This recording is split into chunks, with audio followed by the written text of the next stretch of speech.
Menjelang akhir hayatnya, Abu Nawas memanggil sahabat-sahabat terdekatnya. Ia terlihat lemah tapi masih dengan sorot mata jenaka. Aku punya satu permintaan terakhir, katanya sambil tersenyum. Apapun itu, wahai Abu, jawab salah satu sahabat. Jangan kuburkan aku menghadap kiblat.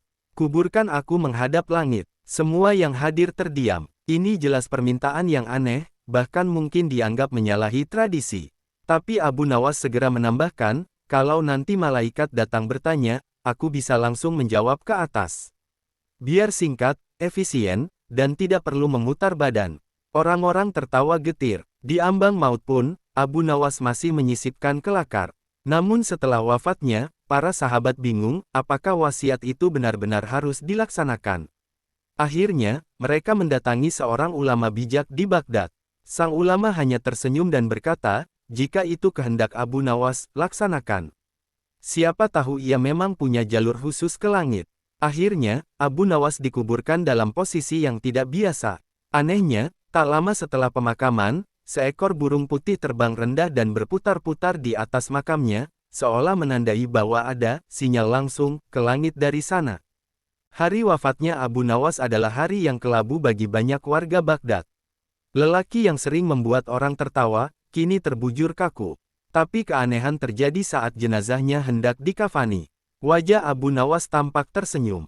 Tidak hanya itu, beberapa orang yang membopong jenazahnya bersaksi mendengar suara tawa lirih dari dalam kafan. Tawa kecil, nyaris seperti ejekan penuh cinta kepada dunia yang terlalu serius. Apakah ini pertanda Abu Nawas benar-benar bahagia meninggalkan dunia ini? Tanya seseorang dengan lirih. Salah satu sahabat dekatnya berkata, mungkin Abu Nawas tertawa karena akhirnya ia bebas dari perdebatan ayam dan telur. Orang-orang mulai tersenyum di tengah kesedihan. Bahkan Sultan Harun ar-Rasyid yang datang memberi penghormatan terakhir pun menunduk sambil tersenyum kecil, dia berhasil membuat kita tertawa, bahkan setelah mati. Makam Abu Nawas menjadi tempat ziarah unik. Bukan hanya untuk berdoa, tapi juga untuk tersenyum dan mengenang bahwa hidup, bahkan kematian, tak selalu harus diratapi. 3 hari setelah Abu Nawas dimakamkan, keanehan mulai terasa. Dari arah kuburannya, tercium bau harum yang tak biasa. Bukan wangi bunga, bukan pula minyak kasturi biasa, tapi perpaduan aroma yang hangat dan menggugah selera. Orang-orang mulai berdatangan, penasaran. Semakin dekat ke makam, baunya makin kuat, mirip bau sate kambing yang baru dibakar. Seorang penjual makanan di pasar bahkan berkata, wahai Abu Nawas, kalau ini cara untuk menarik pelanggan dari alam kubur, engkau memang tetap licik. Namun malam Jumat berikutnya, bau itu berubah. Kini wangi melati dan cendana merebak lembut. Seorang ulama berkata, mungkin Abu sedang menunjukkan bahwa ia hidup dalam 2 alam. Satu untuk tawa dunia, satu untuk kedamaian akhirat. Beberapa warga bahkan percaya bahwa makam Abu Nawas adalah tempat persinggahan para ruh jenaka. Dan setiap Jumat malam, aroma wangi menjadi bukti bahwa di sana sedang ada perjamuan rohani yang penuh gelak tawa. 3 malam berturut-turut setelah Abu Nawas wafat, 5 orang sahabatnya bermimpi hal yang sama. Dalam mimpi itu, Abu Nawas datang sambil membawa gulungan kertas. Ia duduk tenang, wajahnya bersinar, dan berkata, jangan menangis. Aku hanya pindah panggung. Saat mereka membuka gulungan itu, tertulis, hidup ini hanyalah satu babak dari sandiwara panjang.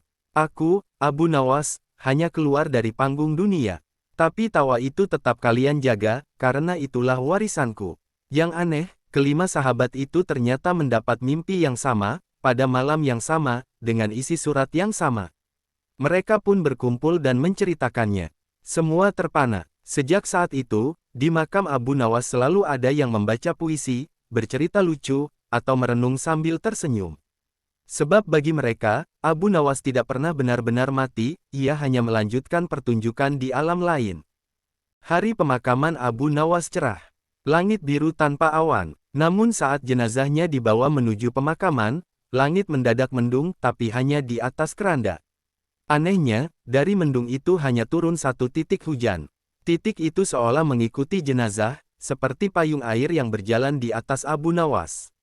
Orang-orang tercengang. Bagaimana mungkin hujan hanya turun 1 titik? Seorang anak kecil berbisik pada ibunya, langit menangis, tapi malu-malu.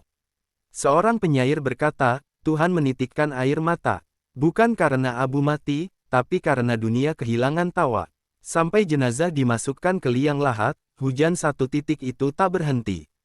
Begitu penguburan selesai, langit kembali cerah seolah tak terjadi apa-apa. Orang-orang pun percaya, bahkan langit pun tahu, Abu Nawas bukan manusia biasa. Ia adalah pelawak yang mengajarkan kebijaksanaan lewat kelucuan, dan bahkan langit pun menyesal telah memanggilnya pulang. Seorang penggembala yang biasa melewati makam Abu Nawas mengaku merasakan sesuatu yang aneh. Makamnya selalu hangat, bahkan saat malam musim dingin, katanya. Awalnya orang mengira itu hanya perasaan. Namun saat seorang ulama, seorang penjual roti, dan seorang anak yatim duduk-duduk di makam itu pada malam yang berbeda, mereka semua merasakan hal yang sama, hangatnya tanah, seperti ada api kecil yang tak terlihat. Yang membuat heran, kuburan-kuburan lain di sekitar makam itu tetap dingin seperti biasa. Hanya makam Abu Nawas yang terasa seperti mengandung bara lembut di dalamnya. Bukan panas membakar, tapi hangat seperti pelukan seorang ibu. Mungkin itu kehangatan dari kisah dan tawa yang ia tinggalkan, kata seorang penyair jalanan. Sejak itu, makam Abu Nawas jadi tempat banyak orang yang sedang sedih atau gelisah. Mereka duduk di sana, merenung, dan pulang dengan hati lebih ringan. Orang-orang mulai berkata, makam Abu Nawas bukan hanya tempat peristirahatan terakhir, tapi tempat orang-orang menemukan hangatnya hidup kembali. Hari itu Abu Nawas terlihat tenang. Nafasnya perlahan, dan orang-orang tahu saatnya sudah dekat. Tapi sesaat sebelum menghembuskan nafas terakhir, ia tersenyum lebar dan berkata lantang, "Aku tidak mati. Aku hanya sedang istirahat dari dunia yang terlalu serius." Lalu ia memejamkan mata, dan pergi. Semua yang hadir terdiam. Kata-kata terakhirnya begitu ringan, namun membekas dalam. Seolah Abu Nawas tidak ingin dikenang dengan kesedihan, tapi dengan senyuman dan pemahaman. Beberapa sahabatnya yakin, kalimat itu bukan sekadar lelucon terakhir, tapi pernyataan bahwa jiwa Abu Nawas tetap hidup, menertawakan dunia dari tempat yang tak kasat mata. Ucapan itu akhirnya ditulis di batu nisannya. "Aku tidak mati, aku hanya sedang istirahat dari dunia yang terlalu serius." Makamnya jadi tempat perenungan yang tidak sunyi. Ada tawa kecil, ada kisah lucu yang dibagikan, dan ada pelukan hangat antar peziarah. Karena semua percaya, Abu Nawas masih mendengar, dan sesekali tertawa bersama mereka. Penjaga makam bingung. Setiap pagi ia datang, batu nisan Abu Nawas selalu menghilang. Tapi saat matahari terbenam dan malam turun, batu nisan itu kembali berdiri seperti semula. Hal ini terjadi selama 7 malam berturut-turut. Yang aneh, tak ada bekas tanah tergali, tak ada jejak kaki, dan tak ada tanda-tanda seseorang menyentuhnya. Akhirnya para warga berdatangan untuk melihat sendiri. Mereka berjaga malam di sekitar makam. Saat dini hari tiba, mereka mendengar suara tawa lirih seperti angin yang berdesir. Lalu, batu nisan itu muncul kembali, berdiri dengan gagah seperti tak pernah pergi. Seseorang berseloroh, mungkin Abu Nawas sedang main petak umpet dengan malaikat. Sejak itu, batu nisan Abu Nawas dianggap sebagai nisan hidup. Orang-orang percaya, Abu Nawas tidak ingin dikenang oleh batu, melainkan oleh kenangan yang terus bergerak. Maka setiap Jumat malam, diadakan sesi bercerita di sana, tanpa nisan, tanpa bunga, hanya tawa. Makam Abu Nawas awalnya berada di sisi utara pemakaman. Tapi suatu pagi, penjaga makam melihat sesuatu yang mengejutkan, batu nisannya tidak lagi di tempat semula. Ia berpindah beberapa meter ke selatan, persis di bawah pohon besar yang rindang. Tanahnya tak tergali, tidak ada bekas seretan, dan tidak ada satupun yang mengaku memindahkannya. Hari berikutnya, datang rombongan ziarah. Mereka membaca doa di makam yang lama, tapi angin berdesir kuat dan selembar daun jatuh tepat di makam yang baru. "Ini pertanda," kata seorang wanita tua. "Ia lebih suka di bawah pohon. Mungkin supaya bisa terus mendengar suara burung dan angin." Anehnya, setiap orang yang berdoa di makam yang baru mengaku merasa lebih tenteram dibanding sebelumnya. Sejak itu, makam Abu Nawas tidak diberi pagar. "Biar kalau mau pindah lagi, tidak perlu repot," kata penjaga sambil tersenyum. Burung gagak biasanya membuat orang takut atau cemas. Tapi tidak dengan burung yang satu ini. Setiap pagi, seekor gagak hitam bertengger di makam Abu Nawas, lalu mengeluarkan suara yang anehnya terdengar seperti bacaan doa. "Raabik Gili, Begitu bunyinya, berulang-ulang. Meski tidak jelas sepenuhnya, ritme dan intonasinya mirip dengan doa dalam bahasa Arab. Orang-orang awalnya menyangka itu kebetulan. Tapi burung itu datang tiap hari, pada waktu yang sama, dan hanya hinggap di makam Abu Nawas. Ia tak pernah mampir ke makam lain. Anak-anak mulai menjulukinya, Gagak Hafiz. Orang tua berkata, itulah sahabat akhirat Abu Nawas. Bahkan burung pun belajar mendoakannya. Yang paling mengejutkan, suatu hari burung itu tidak datang.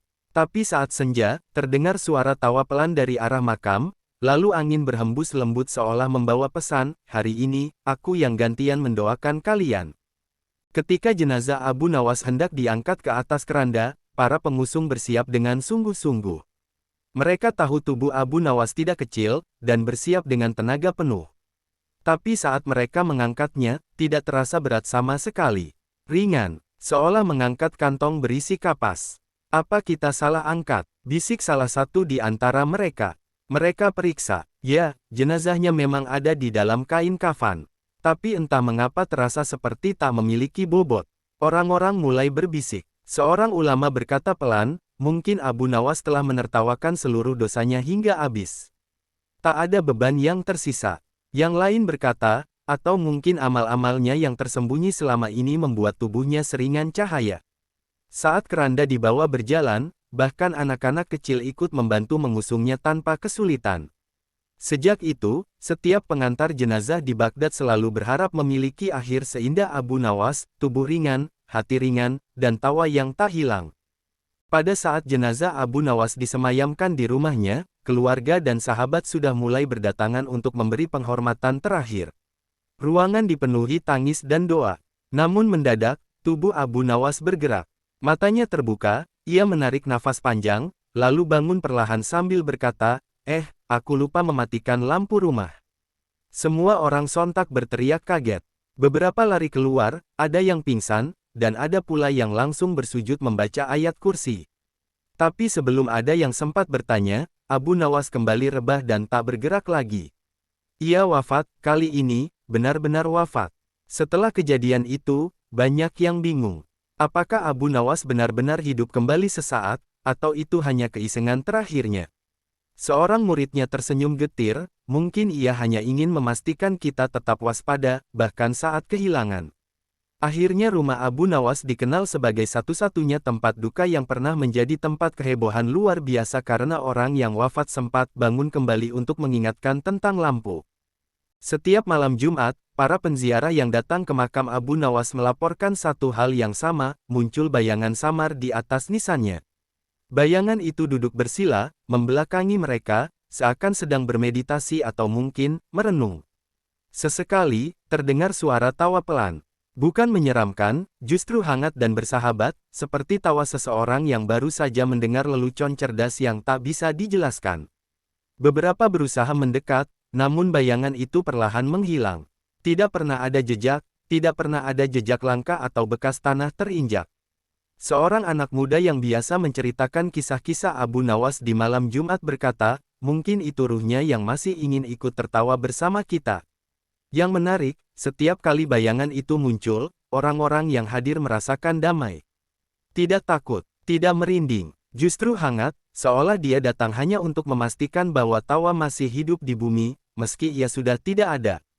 Di antara puluhan makam di pemakaman Baghdad, hanya satu makam yang selalu bersih setiap waktu, makam Abu Nawas.